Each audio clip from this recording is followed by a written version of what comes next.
It was rather sudden. Sudden ain't the word, I says. It's positively catastrophagous. And what am I to do with that beautiful parrot?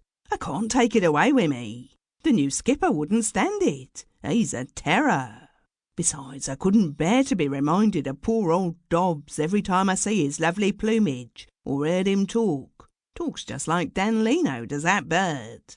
What am I to do with it? I'm a lonely sort of chap, and I haven't got a soul in the world to give it to now poor old Dobbs is gone. If I only knowed a nice kind home for him, I'd...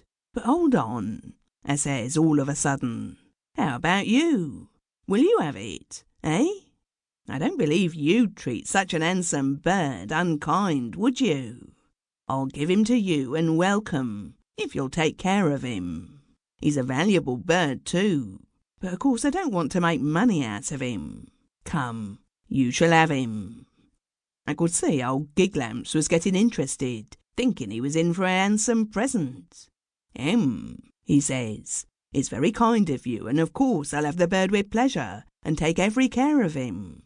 Very kind of you indeed, I'm sure it is. That's all right, I says. It's nothing to me, so long as poor Peter gets a good home. Peter's his name, I says. I'll go and fetch him along here. Got a cage? Why no, says he. I ain't got a cage. Must have a cage, says I. The one he's in now doesn't belong to me. Must have a cage. What are you going to do about it? I dunno, says Giglamps, looking helpless. A good parrot cage comes a bit dear to buy new, I says. But there's a fine second-hand one you might get cheap just over in Walworth. I'll mind the office while you go. No, he says. I can't leave the place. Of course, I know that well enough. It was part of the game.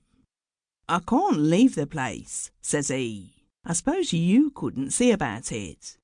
Well, says I, thoughtful like. I'm a bit busy, but perhaps I might. It's a fine cage and worth a price, but properly managed I might try and get it for 5 bob, though I expect it'll be more. Anyhow, I says, give me the 5 bob, and if I have to pay any more I'll trust you for it till I come back. So I just puts out me hand casual, and in drops the 5 bob. So I went out that much to the good in credit. Here I fear I exhibited something positively like a grin. Credit or cash? I queried. Credit, I said, sir, Bill replied virtuously. Cash and credit's the same thing with a man of business like me. I went out with that 5 bob, and I put in 3pence of it for a small drink that I wanted very bad, after being without so long.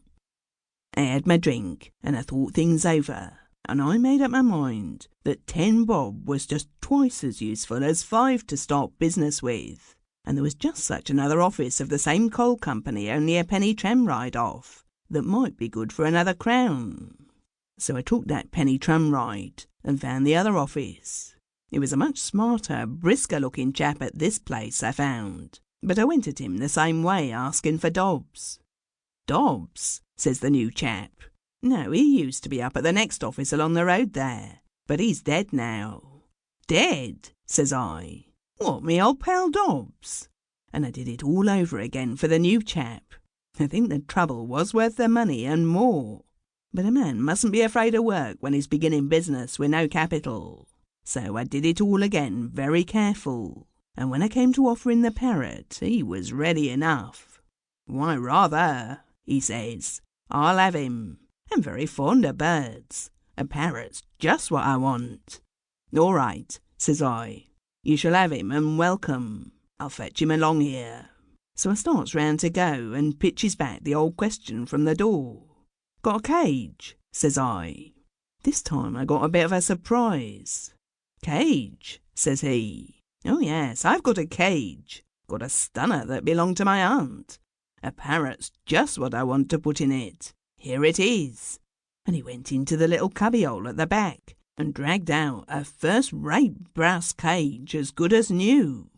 It wasn't what I'd expected, a coincidence like that, but it don't do to be took aback at little changes of luck. All right, says I, that'll do.